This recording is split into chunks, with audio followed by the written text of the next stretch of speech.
Quite all right. All right, well, good morning, everyone. It's now 10 o'clock. My name is Aaron Blumberg, and I am SWFLN's Continuing Education Coordinator. And it is my pleasure to welcome you all to SWFLN's DigiRef Academy, Webinar 3, where we have our first of our subject-focused webinars, and this one will be on Ready Reference. We have a wonderful learning opportunity ready for you this morning with Dr. Naomi Gold. In her most recent position, Dr. Naomi Gold served as the Assistant Dean for Learning and Outreach Services at the Walsh Library, Seton Hall University in South Orange, New Jersey.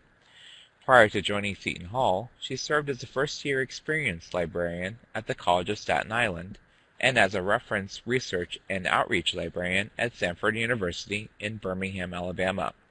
During her time in Alabama, she simultaneously served as an adjunct instructor in the School of Library and Information Studies at the University of Alabama. Please welcome Dr. Gold and enjoy her webinar this morning. Dr. Gold? Thank you, Aaron, and thank you to everyone at Team SWFLN for making this opportunity possible. I'm glad to be talking to you this morning about Ready Reference. And for those of you who may not have participated in prior webinars in the DigiRef Academy, I'm just going to provide some very basic overview about material that we've discussed in the past. First, I'd like you to know that there are currently in use many terms for digital reference, and I've provided a list for them here. If you review the literature, the library literature discussing this type of reference, you may see any one of these particular terms used to describe what I am calling digital reference, and it is my understanding that digital reference is now becoming the preferred term. I want to let you know this so that if you care to go and do some reading on your own in this area and see these other terms, you'll understand that there isn't a single point of consensus in terms of terminology for this form of reference, but that in this series we will be using the term digital reference. I'd also like to let you know, for those of you who haven't been present before for webinars, about some of the themes and the content for this series. First, we're taking a critical approach to digital reference services. I've noticed a typo there. It should be digital reference services. Virtual reference is, as it happens, a term that is also used. The critical approach asks the question, is this type of reference appropriate for all types of reference questions? And we're going to see as the weeks go by that the answer is no. There are certain types of reference questions, certain types of more in-depth reference questions that can be quite difficult to handle in the digital format. But for the purposes of today's webinar, it's especially useful precisely for Ready Reference, and I'll be explaining why. And we are also focusing very strongly on evaluating and improving the quality, relevance, and usefulness of digital reference that's provided, especially for those of you in the SWFLN community and for anyone in the state of Florida, any librarian who may be called on to deliver reference in this particular way. We have been focusing on and will continue to focus on the mechanics of performing this type of service. There are many similarities with conventional reference, and there are many important differences. There's a specific set of skills required for digital reference, a certain type of multitasking, certainly, although it sounds rather clerical, quick and very accurate typing, for example, and also a specific set of communication practices for digital reference that allow you to maintain ongoing contact with your patron and to let the patron know, in the absence of any other any other provisions of communication, that is eye contact and body language, letting your patron know that you're still there working with him or her. And another very important element of the DigiRef Academy is an examination of reference sources in depth. And this webinar constitutes the first of those subject-specific components. Pardon me. At the end of this session, I hope that you'll have gained the following insights. You'll learn about the types of questions that can be responded to by specifically ready reference sources. You're going to learn, very importantly, about already existing and outstanding sources for creating your own ready reference collection. In case if you don't have such a thing, or you've been thinking about augmenting your already existing collection, and if that task seems at all daunting to you, I feel very secure that by the end of this session, you're going to feel very much more empowered and confident about either creating a collection of ready reference resources or reviewing and augmenting your already existing ready reference collection. And you're going to learn about some specific types of ready reference resources. During the course of this webinar, I hope that, and I encourage you to please be thinking about some of your own experience with ready reference type questions, and be thinking about what some of your most interesting and or challenging questions, thinking about, given some of the content that you'll be hearing today, how you might have approached those differently. And toward the end of the webinar, I'd really enjoy it, and I think we would all mutually benefit from hearing about some of your experiences and having the opportunity to learn from each other. So what is, pardon me, ready reference? It refers to a reference question that can be answered in 1 or 2 minutes, and a reference question that requires a fact or a piece of information that can be found in a single source. The term ready reference also refers to these source materials themselves.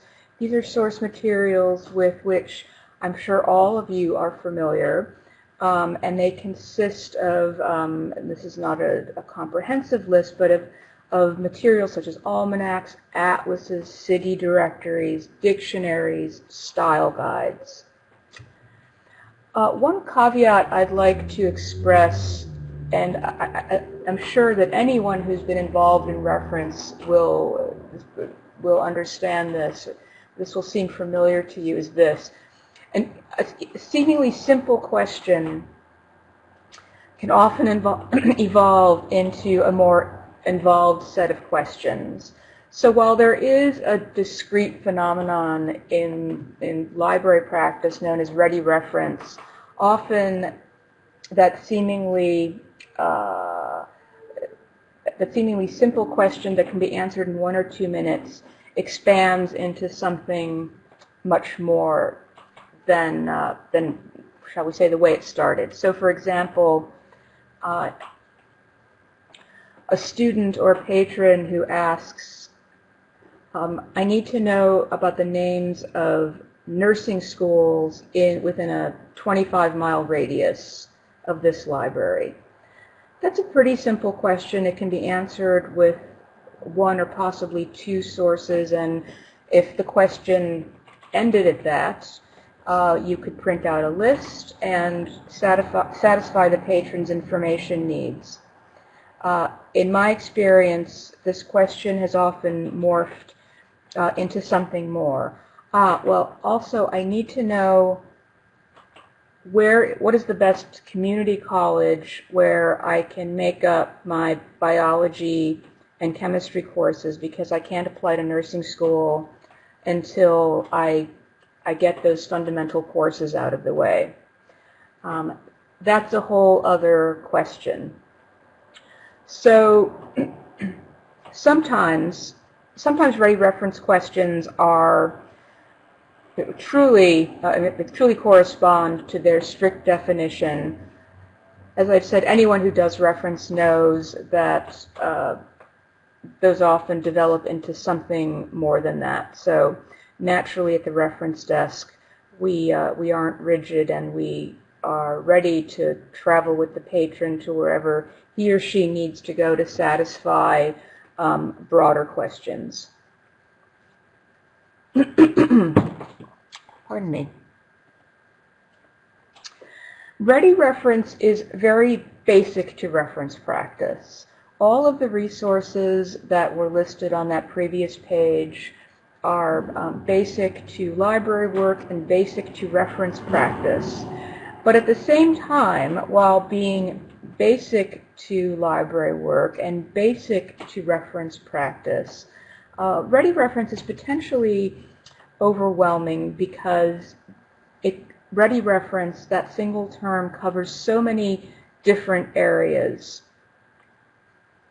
Just going back for a moment to that list of resources, that partial list of resources, you can get a sense for the great and varied numbers of areas, types of areas that are covered by ready reference. So it is, as I like to say, basic, yet also very expansive. But this is not something that should discourage you, because the fact is that there are numerous examples of already existing, very well curated and high quality lists of ready reference materials for all of us to draw on. Let's talk for a minute about how patrons find ready reference resources. How do patrons even know they exist?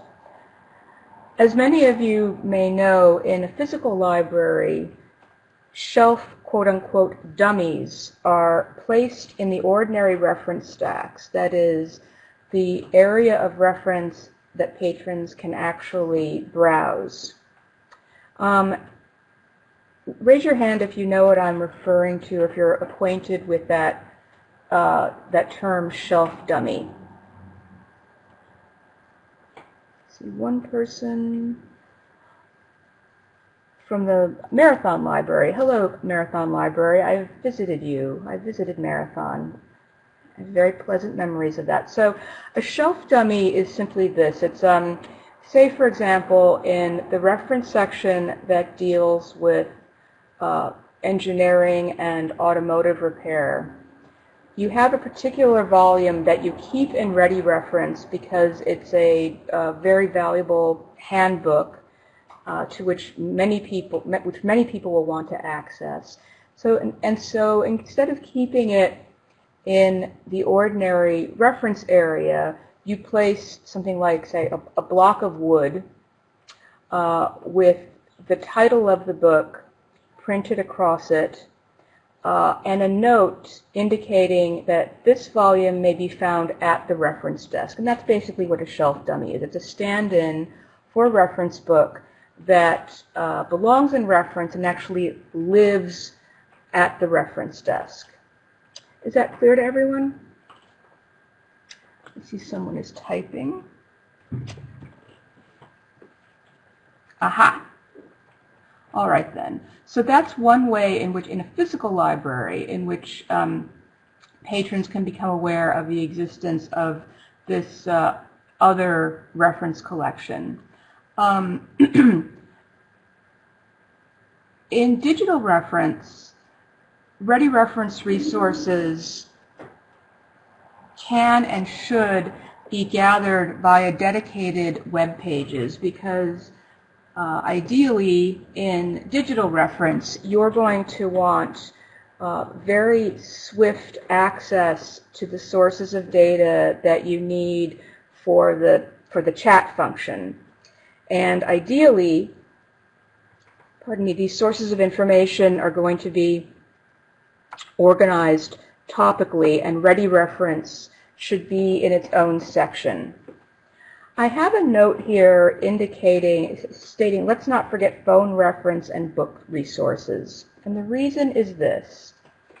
While, as we are going to see, there are many very high quality online resources for ready reference, and freely based ones, not just subscription ones. I'll have a few things to say about subscription ones. I'm looking primarily today at those that are freely available on the web. But there are certain types of ready reference resources for which there are no electronic equivalents. That means that in the course of performing digital reference services, you may need to ask the patron to hold for a moment and go consult a book resource and either type in the information in the chat box or ask the patron if he or she is available for a phone consultation. And so that's why I include that here, so that you can understand and be ready for the possibility, or I might even say the eventuality, that in the course of providing digital reference service, you will have to refer the patron to data that comes from a book source, because, as I've said, not everything is online.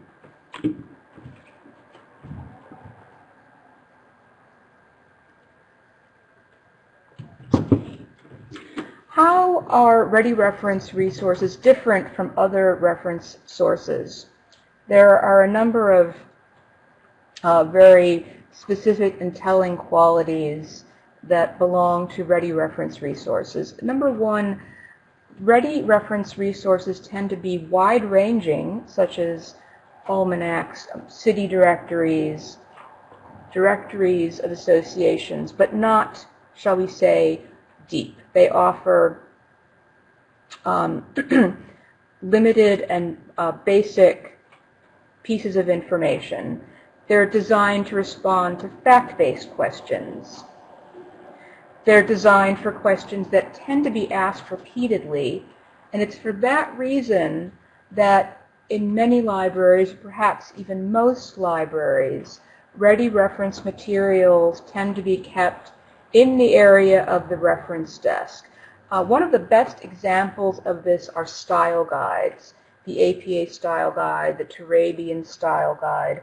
I don't think I've been in any library in which at least one set of those materials, or shall I say, in every library that I've ever worked in or really ever visited, at least one set of those style guides is kept at the reference desk. There may be some circulating, there may be some in regular reference, but those tend to be consulted so frequently that librarians need to have a set that they can always access and that are immediately at the reference desk.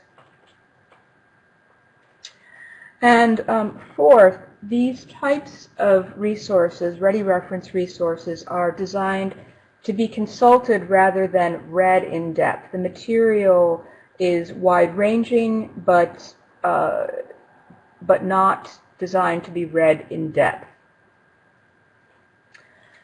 Some of the sample questions that belong to the area of ready reference are these. What is the population of Thailand, or Myanmar, for example, or any other country you can think of? A question regarding employment and unemployment statistics for a particular state. A question about what countries maintain an army or some kind of military. Where can I find information about the phases of the moon? Where can I find information about my prescription medication? How many households in the U.S. utilize a second language apart from English on a daily basis?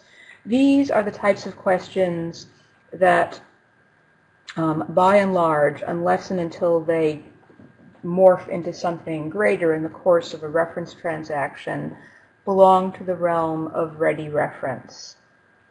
Let me stop for a minute and ask any of you, do any of you have some examples of ready reference type questions that you've encountered in your libraries?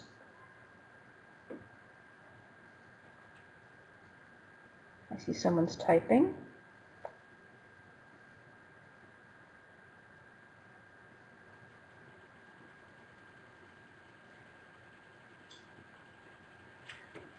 Multiple attendees are typing. Okay, great. So we're going to get some feedback. So we're going to wait on those. Most are style guides from students. Yes. As I was mentioning earlier, that really, if I had to focus in on one area that was the most prominent for ready reference questions, it would be that area. Let me go back up a minute and see. Yes, okay, style guides and what the number of beds in our healthcare system and how many staff positions do we have? That's a great one. The population questions, those are all good examples.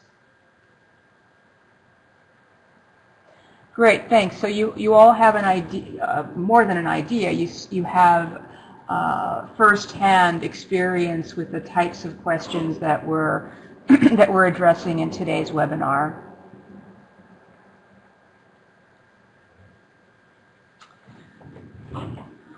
I like to think about reference, especially in the current environment in which there's, we have almost sort of an embarrassment of wealth, shall we say, especially given the number of now high-quality resources on the web and the growth of open access academic resources. I like to think of quote-unquote doing reference well as a matter of finding the right tool for the right job.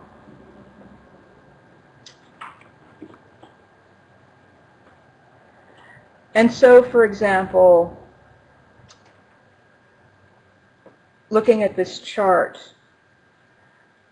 when you think about or when you're addressing a question that deals with general information or overviews, you would go to an encyclopedia. If you need how-to instructions, you would be looking for a handbook or a manual. Facts and statistics, you would go to almanacs or government resources, that is .gov resources. So when I'm delivering reference services, once again, without being rigid about the specific types of resources that can answer specific types of questions, because there often is crossover, but it can be very clarifying for you as a librarian to think in terms of what types of data sources, what types of information sources correspond to that question.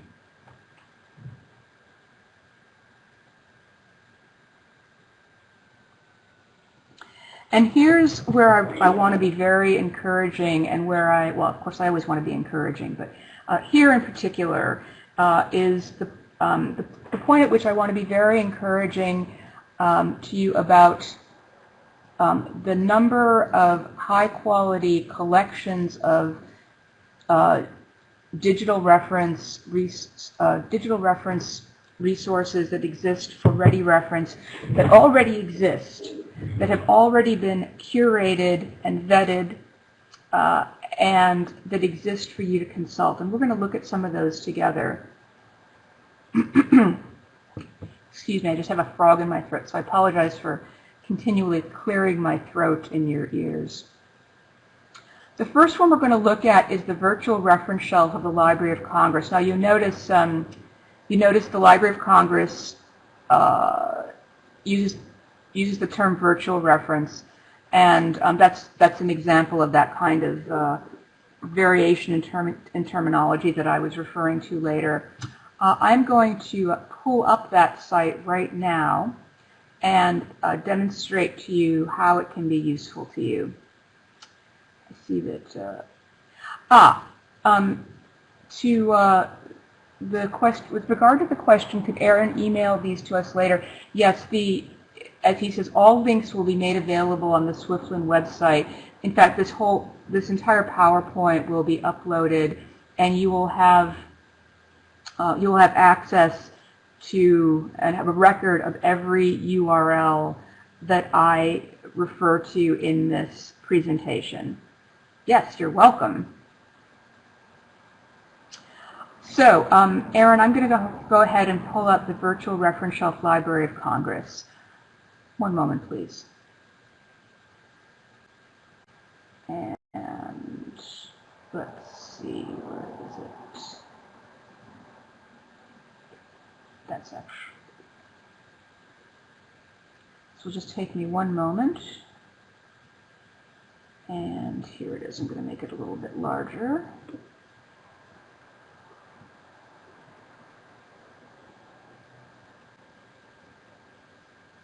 All right.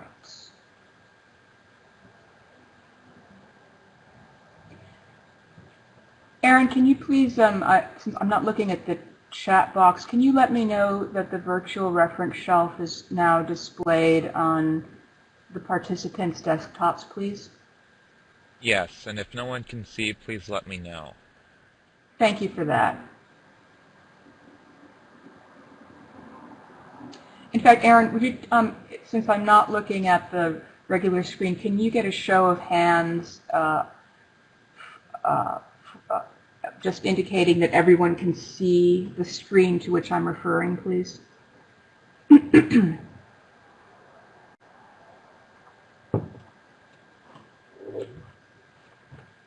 it's looking like everyone can see. Okay. I'm not seeing any indication that people are seeing a blank screen. Okay, very good. Thank you very much. All right. I've started with the Library of Congress Virtual Reference Shelf because, well, it is, after all, the Library of Congress. And I want you to note the variety of that are included here, and the number of these that are directly pertain to ready reference. So here, for example, are almanacs and fast facts. And you might wonder, and I sometimes wonder, when I see a reference to something like the Farmer's Almanac, I might ask myself, well, I know this is a long-standing resource. I know it's something we're all familiar with and maybe nostalgic about, but it doesn't really belong on a library's webpage. When I see that it's included among the list of resources on a Library of Congress webpage, I feel pretty confident. In fact, I feel quite confident about using it. So referring to this type of list is another way to reassure yourselves about the quality of resources that you're using. Here's a link to something called Acronym Finder. That's acronyms form another area that frequently come to the reference desk. If I came across this site on my own, I might have some reservations about it, wondering about how it's sourced, who is maintaining it, is it maintained well. But since I see that it's here, I feel pretty good about that. And you'll notice the number of business resources that are here, as well as items referring to calendars and time, consumer information, another very prominent area for ready reference. This is an example, as I scroll down this list, of a source that can really make your library lives, your lives as reference librarians, quite a bit easier, because you may be concerned, or you may have been thinking about the state of your own especially electronic ready reference, and really, I don't want to say that you don't have to do your own research, because I would never I would never suggest that. But I would like to suggest that you don't necessarily have to reinvent the wheel, that so much is here for you.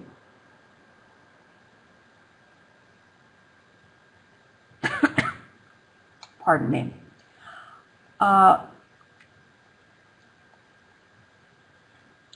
especially like this list of health and medical resources, because as we know, as anyone who has ever consulted your own or someone else's symptoms using Dr. Google, that cough could either be a mild cold, or it could be could be liver cancer. And I'm saying that sort of with dark humor, but we all know what it's like when we Google our symptoms, quote unquote, and come up with this this wide range of what things might be. And it's very important to be able to consult really high quality medically based resources, and those have been curated for you here. So I invite you after the webinar, once this PowerPoint is uploaded, to explore this site. It's very comprehensive and very authoritative. I'm going back to Adobe Connect. All right.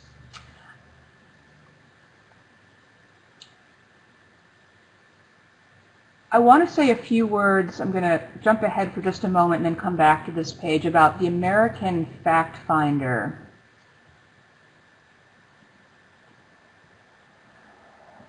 Once upon a time, not so long ago, there was a very important single volume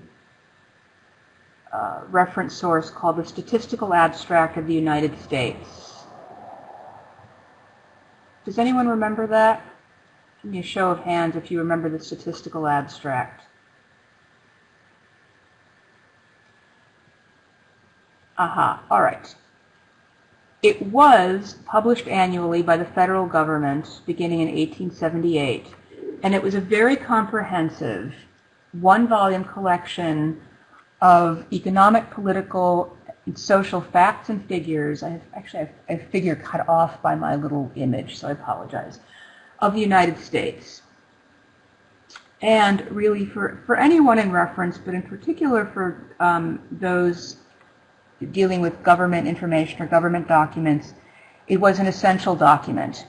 In the spring of 2011, for reasons ostensibly related to cost, I say that with some amount of cynicism, the Census Bureau announced that it would no longer publish this essential resource in book form. Now, that government information is an online ready reference resource published by ProQuest, which means that it's a subscription resource. And ProQuest also makes it available in book form in collaboration with Burn Press. That is to say, essentially it's government information that has to be paid for, whereas by contrast, so much government information, for those of you who are in government documents, you know that it's meant to be freely available to the public, and that in every area of the country there are repository libraries that collect government documents. So I like to say the way we were, the Statistical Abstract of the United States had a long tradition of gathering what could be a confusing mass of content and presenting it in a way that makes it simple for users to connect with just the right nugget of information. That's the way we were. What we have now is American Fact Finder. I'm going to take you to that. And one moment, please.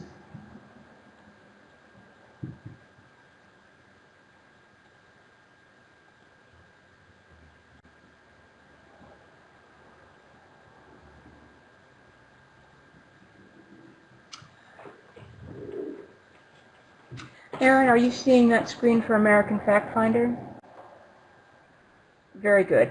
If anyone is not seeing that screen, would you please alert Erin to that? Thank you. American Fact Finder contains much, if not all, of the same information that was in the statistical abstract. It's simply not as easy and convenient to find. It's not as user-friendly. But for any information, any data, any question pertaining to population growth and development, languages spoken, educational levels, any aspect really of life in the United States, this is the site that you should come to. If it happens that your library is not fortunate enough to be able to now obtain what is now a subscription-based access to the statistical abstract. And so I wanted to make you aware of that for information about life in these United States, all aspects of life, as the census collects that data, that is. This is the site to visit. And I'm going to stop sharing. For those of you, yes, so now it's a proprietary database. I want to go back to my slides if you don't mind, please, Erin. Thank you for your assistance. So for those of you who do not remember this, you won't so much feel the pain of missing it and using this. But do know that for all of these subjects listed on this page and more, American Fact Finder is the way to go. So not only is it, responding again to this question, proprietary database, but it's a book that needs to be purchased. So you could obtain a copy, a physical copy of the statistical abstract and keep it in ready reference. And it could be, I would say, if your library, I know that many of your libraries operate under some difficult budgeting constraints. I think it could be a very useful thing to have to keep in ready reference to supplement the material that you find here. American Fact Finder is free. Yes, it's a .gov website that is free to anyone who has access to the web. And it takes some practice to use it well and skillfully, I must say. But that's why we have librarians. So let me go back for a moment and talk about the CIA World Factbook. This is one of my very favorite websites that does an excellent job of responding to a very wide variety of commonly asked ready reference questions. I'm going to take you to that right now. One moment, please.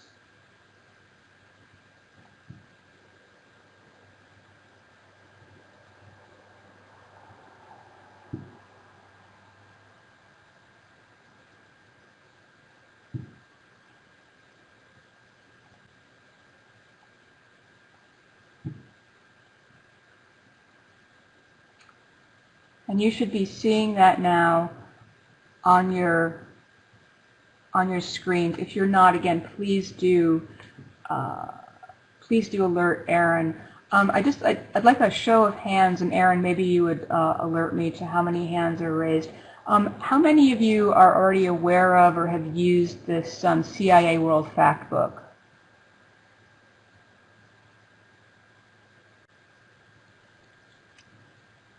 I'm showing one hand. Okay. Okay, so the rest of you are in for a treat. Oh, two hands. All right. So I'm going to, you'll see there's a tabbed list of resources here, but I'm going to go to this pull down list, and I want to learn more about Myanmar. I actually had a friend, a very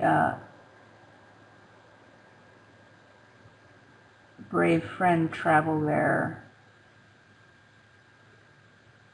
this year.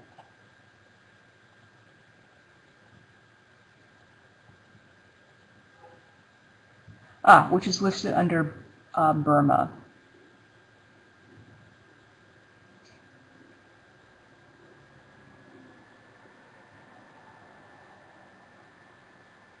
All right.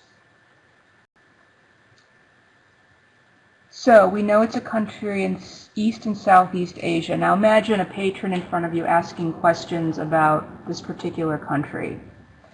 So under About, you have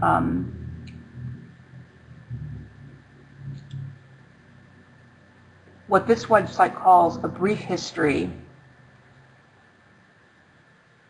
which I think is not so brief. FAQs, and under these FAQs are a series of topics dealing with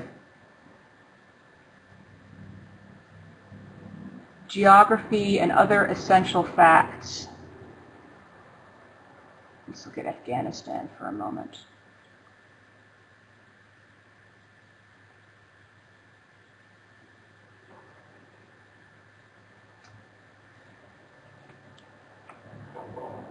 Geography, government, economy, communications.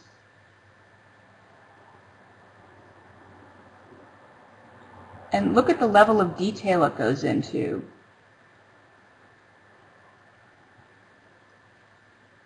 It's broadcast media. How would you respond to a question about radio and television service in Afghanistan? You would come to the CIA World Factbook. Its economy, including its GDP. How would you respond to a question about the GDP of any particular country? You would consult the CIA World Factbook. How many different nationalities or ethnic groups exist in a particular country? How would you answer that? You don't need to Google it. You can come to the CIA World Factbook.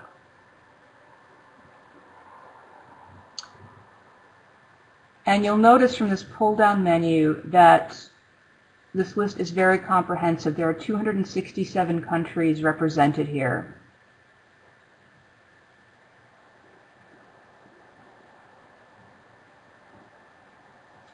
Infant mortality rates, total fertility rates, health expenditures, hospital bed density. The level of detail in this resource is really extraordinary and very valuable. I'm not going to belabor the point, but I want you to be aware of this resource, and I'm going to stop sharing because just based on what I've told you, I think you can see how useful it can be for a very wide variety of questions. Yes, actually it would appear, based on my exploration of the CIA World Factbook, that there are that the CIA has its hands, or at least its research hands, in a lot of places. And I think that as resources go, I think it's a high quality and credible resource for this kind of information. So please do place that in your reference toolbox, because it can save you a lot of Googling and needing to vet the quality of website information, since so much of it is right there. I want to draw your attention to a number of other already existing ready reference resources that are somewhat less comprehensive than the virtual reference shelf at the Library of Congress, but that you should and can and should nevertheless explore for your own uses.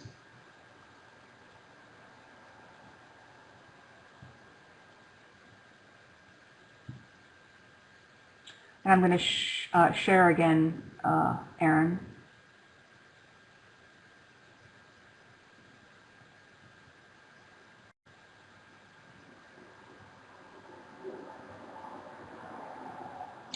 This next one comes from Columbia University, and it's specifically focused on U.S. government document ready reference. One of the challenges for this particular collection is that much of the material, or a great deal of the material, is sort of in lockdown, shall we say, for Columbia University users. The utility in it for us, for you all and for us, is that this kind of source can provide you at least with a reference to a document that you can subsequently seek out in your own local government document repository. So it could end up being a two-step process for you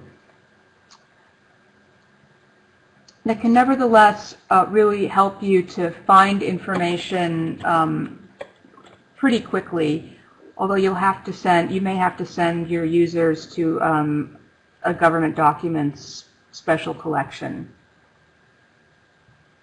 But I appreciate that Columbia has put this together.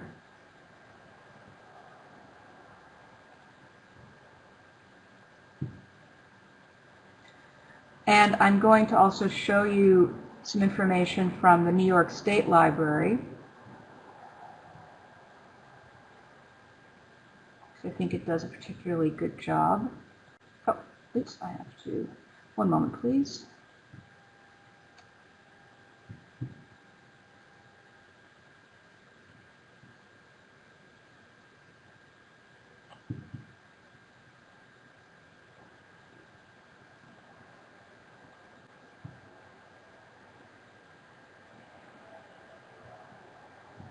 All right.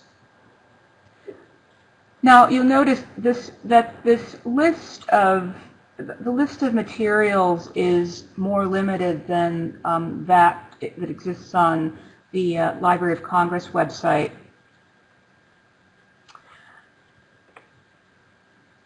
And for some of you, maybe that will be more useful for you. I want you to notice that some of the same sites are represented here. The CIA World Factbook is represented here. A site called InfoPlease is included here. And I appreciate this. I'm going to go there now, because this is another one of those sites about which I would have some doubts. It's a .com. It's not a .gov site. It's not a .edu site. So since it's not a, well, how shall I say, maybe somebody can respond. So when a site has .edu as its domain, what does that mean? Can you let me know what the response is, please, Aaron? Education. Right, precisely. It could be a high school, college, or university, any legitimate educational institution. And so, while it's not foolproof, we can have a certain amount of confidence that any material residing on a .edu site is probably pretty credible. So when I see an information site with a .com, my skeptical mind clicks in, and I wonder, well, who is maintaining this? Who is vetting the material? Does it exist just for clickbait or for advertising? And how can I go about evaluating it? Well, the fact that this site, and you'll notice some of the very long list of resources that are included here. The fact that it's included on the New York State Library Ready Reference site, which is, after all, a .gov site, gives me a clear conscience about using it and about referring patrons to it.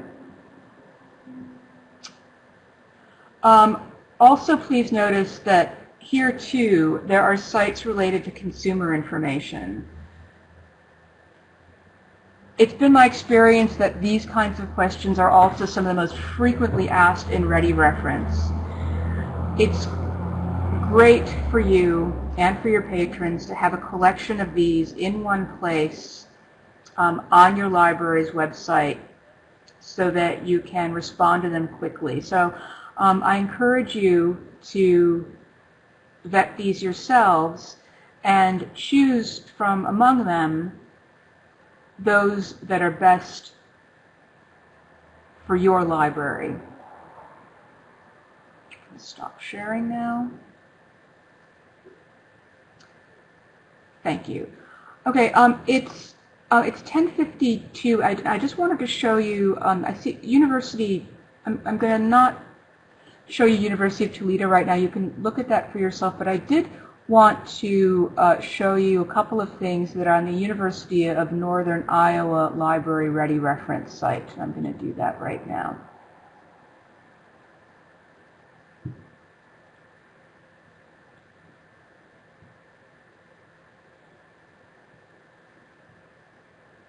One moment, please.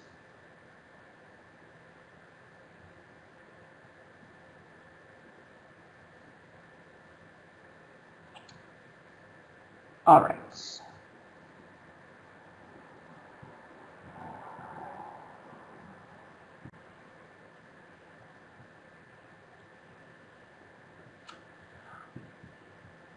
I've scrolled down to the statistics part of the website. The header of their Ready Reference looks like this. And we've seen a lot of this before. Of course, they have geographic specific Cedar Falls, Waterloo materials here. They have citation guides, and I'm going to talk about one of my favorite one of those in a moment. But very importantly, they have a section, statistics. Info Please is on there.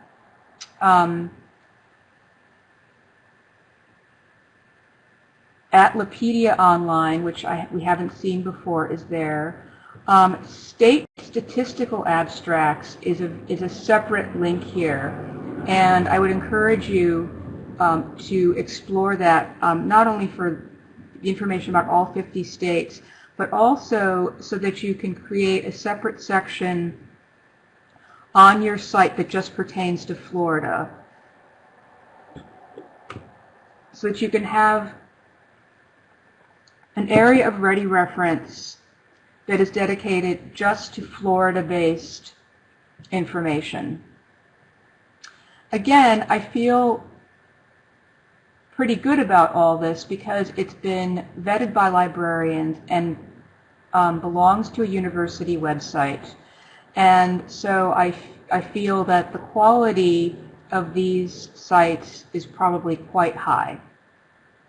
And all of this is by way of, say, bolstering my, it's not so much an argument, but bolstering my, the way I want to encourage you of the the fact that there's no need to reinvent the wheel when it comes to creating your own collection of high-quality ready reference websites. Other institutions have done it, and that material is there for you to explore and to curate for your own needs. So, as I like to say, curate your own collection. Some sources are quote-unquote universal. That CIA World Factbook, I think, will find a use in almost every library. Some are very location-specific. So, for example, as I was referring to earlier, you'll note that there's a separate list of Florida resources on the Florida Electronic Library website. I'm going to go to that right now.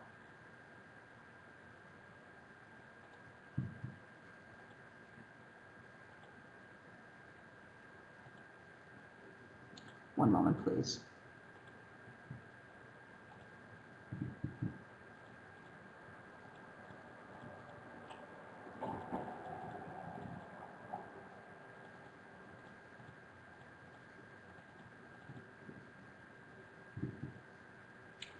Excuse me, just one moment.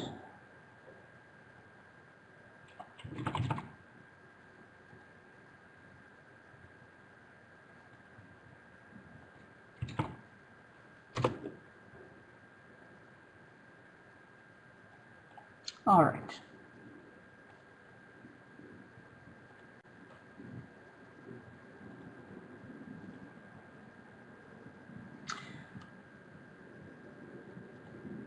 And this is what I'm referring to with regard to having a specific area in your electronic ready reference that pertains just to your state. And I wonder, well, two questions. Number one, how many of you have made use of this particular page of the Florida Electronic Library, or how many of you have a similar kind of page on your own library's website? And if you could give me the show of hands, Aaron, please. I'm having a couple. Okay. Okay. Some but not all, and that's fine. That's why we're having this webinar. 4 people. Pardon me? 4 people. Okay. So, and please tell your colleagues, because these kinds of questions are probably very frequently asked, not only in your library, but in your colleagues' libraries. One of the many reasons that the PowerPoint materials from these webinars are posted are precisely so that word of mouth can lead to viewing these materials and sharing them among yourselves. The Florida State Library has put together this particular list of resources, and you can use it just like this, or you can create your own list, but it'll really serve both you and your patrons to do one or the other, or perhaps both.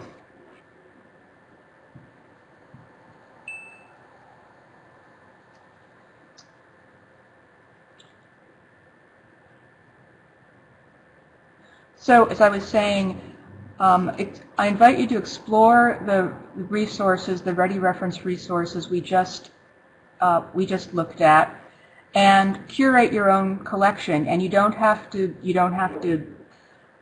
Google. I mean, you can do your own research, but you don't have to Google. Now that that's become a verb, I'm still not comfortable with it, but I'm just going to go with it. Now that you can Google, you don't have to, because you can see how many collections already exist. Go ahead here.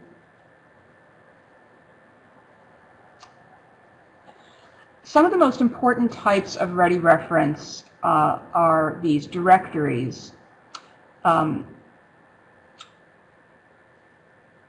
Many frequently asked questions, ready reference questions, relate to directories.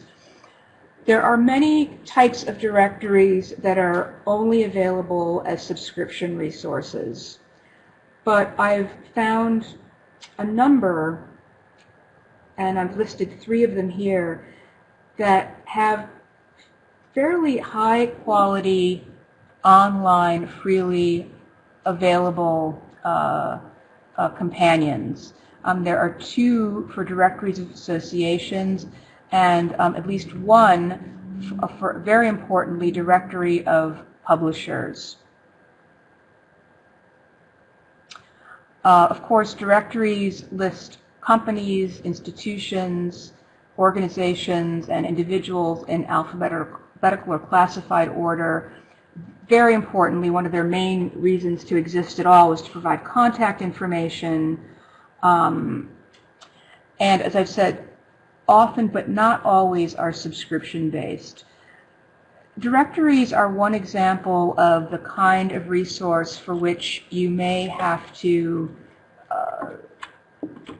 use a book resource in the course of doing digital reference, and be open to that, and be open to saying to a patron, I need to step away to find a particular volume, and or can I call you to relate this information in this particular volume to you? Because there's a very wide variety of directories. Unless you're a well-resourced library in terms of funding, you probably won't be able to subscribe to them all, but you may be able to afford the book versions.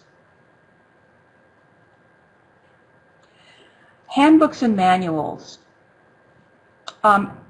They're single volume, they're compact reference books, organized for quick and easy access. And here's the good news about manuals. When I think of handbook or manual, I think of instructions.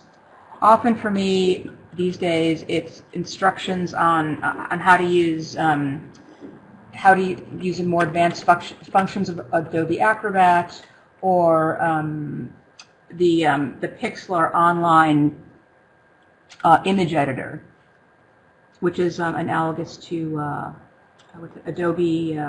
What's that? The Adobe design program, Aaron? Adobe Illustrator. Yeah, that's it. So there's an online version of it, and I frequently need instructions to help me understand how to carry out certain functions, whether it's car mechanics or candle making or canning your own vegetables. Of course, there are books that can be purchased for the library for these things, but in cases where those resources may either disappear, become outdated, or you simply can't afford them, these kinds of instructions are almost always available on the web, and very often on YouTube. So please be aware of that and be open to that with regard to any kind of how-to needs for your patrons. Does that make sense to everyone? Probably understand what I'm... that is to say, handbooks may be the one resource that you, shall we say, can quote-unquote sweat the least, because there are so many high-quality resources available on the web, and particularly on YouTube. Yeah, sorry for that background noise. It was a truck passing outside my apartment. I'm going to stop speaking soon, but I did want to make you all aware of one of the very best citation websites I've ever found that you should all know about, because I think my guess is you all are faced at one time or another with citation questions. It's called NightCite, and I'm going to show it to you right now. And it's well named. It's like your knight in shining armor for citation questions. NightCite, as you can see, not only belongs to a library, not only resides within a library, but resides within an academic library. It belongs to Calvin College in Michigan. And you'll notice with NightCite that it provides information in three different citation styles. Pardon me. It defaults to MLA, but you can also click on APA or Chicago style, that is Turabian. It allows you to choose among a variety of document types. So here I've clicked on citing an entire website. It allows you, or rather your patron, your stressed patron who now needs to format his or her materials, to enter all the known information, click submit, and the citation will be generated. Now, I always like to say to students that they still have the responsibility for consulting the style guide.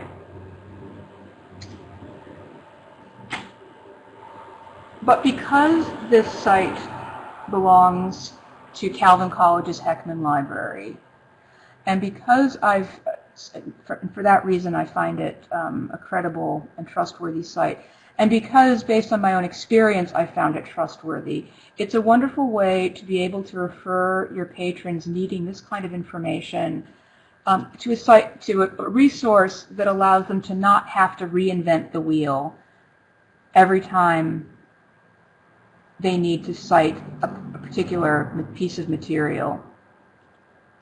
So I would encourage you to include NightCite among your list of ready reference resources. It's one of my favorites. Yes, it is freely available to anyone with internet access. I consider it a sort of public service that Calvin College provides, because I've accessed it from every place I've ever taught. I've accessed it from Starbucks, anywhere I've had internet access. So it's, yeah, I know. Well, I'd like to think, Anne, that now you can be instrumental in alleviating somebody else's suffering by referring your patrons to it and helping them learn how to use it.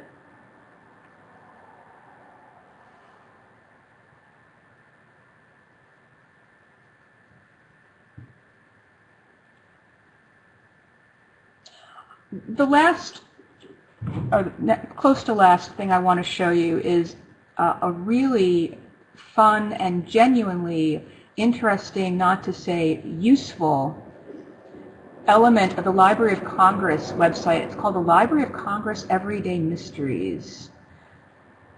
And it's a much more serious site than the name might imply. And I'm going to share that with you right now.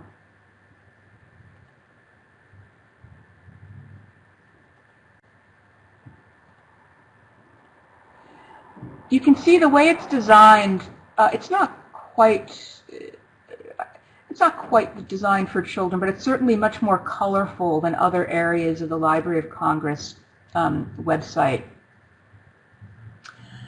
But it's very useful for certain kinds of ready reference questions. So I'm going to look at browse questions, and we're going to see, I like looking at life sciences.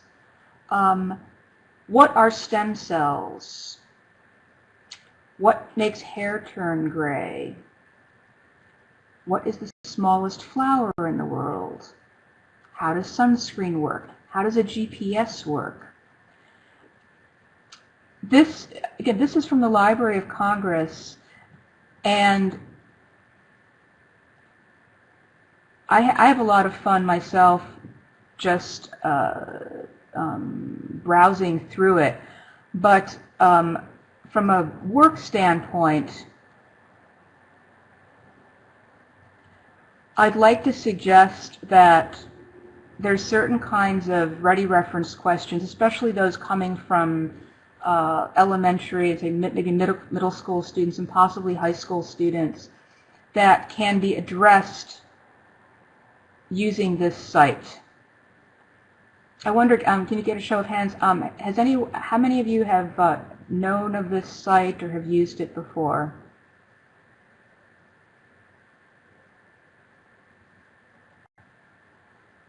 It seems to be a new one for people. Okay, great. So one of my favorite questions because one of my favorite sounds is the sounds of crickets chirping. I love that sound in the summer. Can you tell the temperature by listening to the chirping of a cricket? And the answer is yes, and I will let you go read about that later. I can't, of course, guarantee that you're going to find a response to every ready reference type question, sort of quick and seemingly, certainly in the case of younger students, brief questions.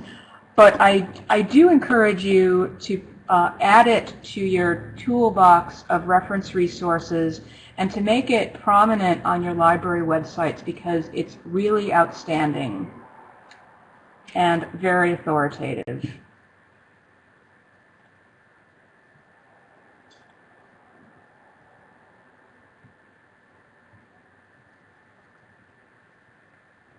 All right.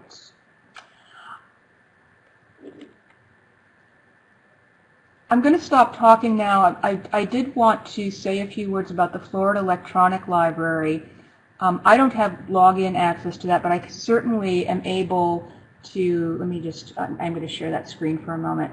I certainly am able to look at the variety of resources in the Florida Electronic Library. I don't suppose I need to tell any of you about what's available in the Florida Electronic Library and how Florida, as does many states, maintains a list of subscription databases paid for by the state for use by anyone who lives in that particular state. So everybody within the state of Florida has, if not quite equal, but something approaching an equitable level of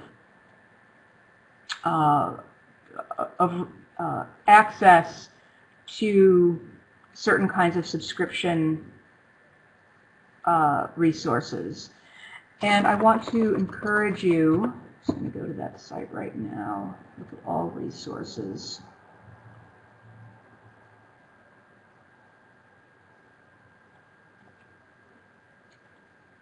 And I'm going to share that quickly, Erin, if you don't mind, please. Thank you.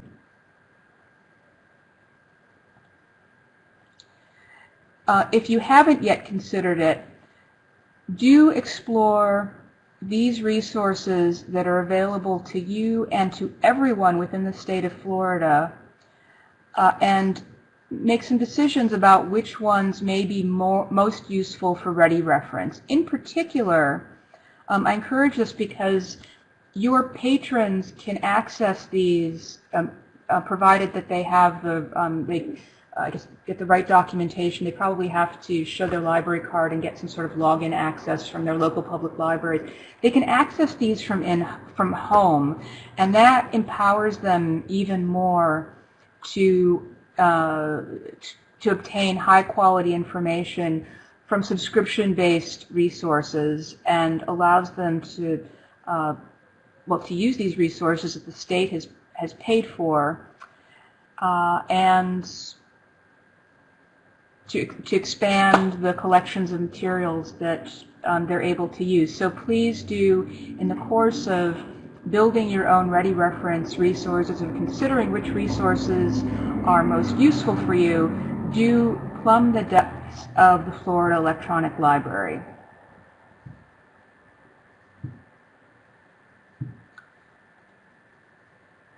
That's all I've got.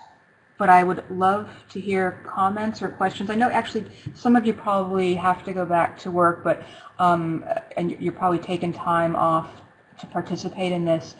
But I'm going to stay online for a while in case anyone wants to have discussion or ask questions. Well, thank you, Adriana. I look forward to visiting the Marathon Library again. I'm glad to hear that, Laura. And the same to you, Kathleen. And I would especially, before I forget, like to thank Connie, our interpreter. Yes, thank you for being here. Yeah, well, thanks to all of you for your interest. Yeah, good job, Connie, always. I look forward to visiting more libraries in Florida, certainly. And please just once more know that these slides, I have to make a couple of corrections, but they will be made available along with some important talking points on the SWFLN DigiRef corner, the SWFLN website in the DigiRef corner. And now I will turn it over to Aaron. All right. Well, thank you, Dr. Gold, for a wonderful webinar. We were very lucky to have been able to participate in this learning opportunity. Some great information and a sneak peek of what's coming up. Attendees, I would like to encourage you to join us in January for SWFLN's first DigiRef Academy workshops, where Dr. Gold will be flying down from her cold, cold New York City to offer some hands-on experience on the information that she has covered in the first 3 webinars. And she will also be introducing some detailed resources for health and medical reference. Also, next week on December 15th, we encourage you to come learn about the science of STEAM in our next Getting Steamy in the Library webinar series. Also, the next webinar of SWFLN's Diversity Discovery Institute Year 2 will be on Friday, January 22nd, which is entitled V is for Versatility, presented by Linda Bruno. We hope you're all able to join us for all these upcoming opportunities. Feel free to send myself an email or any one of the SWFLN staff if you have any questions about anything coming up. Please feel free to keep checking on our CE calendar on our website, the Florida statewide calendar, our Facebook page, follow us on Twitter, or look for your message from the Florida Library listserv. Thank you all for attending, and if I do not get a chance to say so before the holidays, hope everyone has a wonderful holiday, and we will see you in the new year, if not before. Thank you so much. And thank you, Connie, for a great job as always. Yes. And I would love it. I'd love to see some or all of you in January for the face-to-face DigiRef. So I do hope to see some of you there. The final thing I want to say is thanks to Team SWFLN and to Luli Castro, who works so hard to obtain the resources that make these educational opportunities possible. And I'll stay online for a while and until folks need to go.